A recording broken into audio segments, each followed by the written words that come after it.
Yeah, it's What's Next TV. I just wanted to talk to y'all about something, man. You know, a lot of times when your kids are getting older, the hardest part of raising kids probably is the fact that once they get older, they don't want, everybody got their own ideas on how stuff's supposed to go. So I can imagine how my mom felt like all them years I'm standing on corners selling drugs, going against the grain of the fabric of my family. You know what I'm saying? I see what she mean now. And you know how they say, whatever you do to your mom, your kids gonna give it to you back 100-fold. You know what I'm saying? So I know I put my mom through a whole bunch of stuff, man. You know what I mean? So I'm just pre-warning y'all, man. When you get older and your kids get older, you know what I mean? They ain't gonna be wanting to listen to you as much. That's why you gotta start at an early age. You gotta groom your kids from a young age. You can't just be thinking that they going, because they develop their own mind. Once they develop their own mind, it's a wrap. So you gotta get to them real young. You know what I'm saying? But either way or the other, man, it's gonna come a point in time where your kids is going, go against the grain, or maybe go do something that you don't agree with. And I think that's a hard joint, man, a hard pill to swallow. You just gotta keep supporting them, and you know what I mean? So that's what I'm going through now. It's like you wanting your kids to, you done lived. I'm talking from a 42-year-old brain. And they like 21 and 20, they like, man, you know what I mean? They don't see it that way. You know what I'm saying? So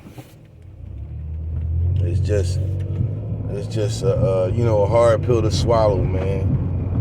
You know what I mean? So another thing, like if you can, man, when your kids is young, get them like some type of college funnels. Get them some insurance that go to the insurance and to college. So when they like some Gerber Life or something, and it's only like Gerber Life only be like $3-4 a day, man. You know what I mean? Get you and your kids some insurance so that way, you know what I mean, when they get older, you can have some bread or stashed away or something for them. When they go to college, they got some of them joints that's like insurance policies and college funds put together, and that's what you could do. Because I was just worried about day-to-day stuff, man, making sure they ate, making sure they had clothes on their back, making sure they got haircuts, making sure they got food on their table, making sure the bills was paid. You know what I mean? That's how I was worrying. I'm thinking I'm doing something because I'm carrying it, but in all actuality, man, I wasn't stacking for no college.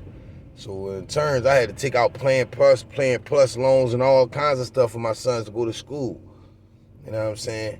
And in the reality, the way the school system is set up, they really just set up for us to work for somebody. It's like the modern day slave.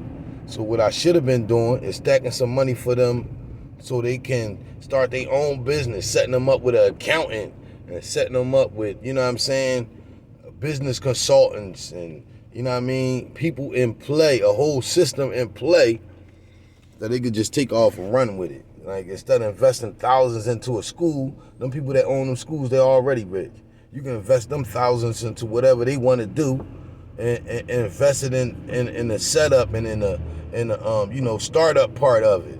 Invest in taking them to courses or something, whatever you could do to help. You know what I'm saying? To try to set everything up for them. But you could use that money for that instead of being in debt and starting them off behind the 8 ball. So, you know what I mean? In a way, that's what I wish I would have did. So if you got little kids, that type of stuff you should think about, man. Think about they later, not just they now. You know what I'm saying? Think about all the ways you can help them and the ways you can set them up for their own self and their own future, their own business. So they don't got to work for nobody. And you know what I mean? Because the whole working system was set up for you not to be able to make it, man. They telling us to save money, and that's the quote-unquote smart black people we know, telling us to save money, put money in the bank. But they only give us 0.00000.1 on your money. You know what I'm saying? You put 10 grand in the bank in a savings account, at the end of the year, it's only gonna be 10 grand, $6. It's a lot of different other things that give more of a higher percentage. You know what I'm saying? Stocks give up to 5% sometimes. So I guess, and some of those like bonds give up to 5%. Indexes give 8%. You know what I'm saying? So those are things that get way more of a higher percentage than all them 0.1. You know what I'm saying? So we all just gotta, try to become more financial literate so our kids don't be in the same situation that we've been in, man. You know what I mean? So try to set them up if they little. Think about those things. Think about their college, the stuff. Think about their future self and how you going, how you gonna help them. You know what I'm saying? Because the inflation money, 20 years from now is gonna be different. You know what I mean? So we all just gotta, keep on striving, keep learning, and keep teaching our kids for the next generation. You know what I'm saying? So, one.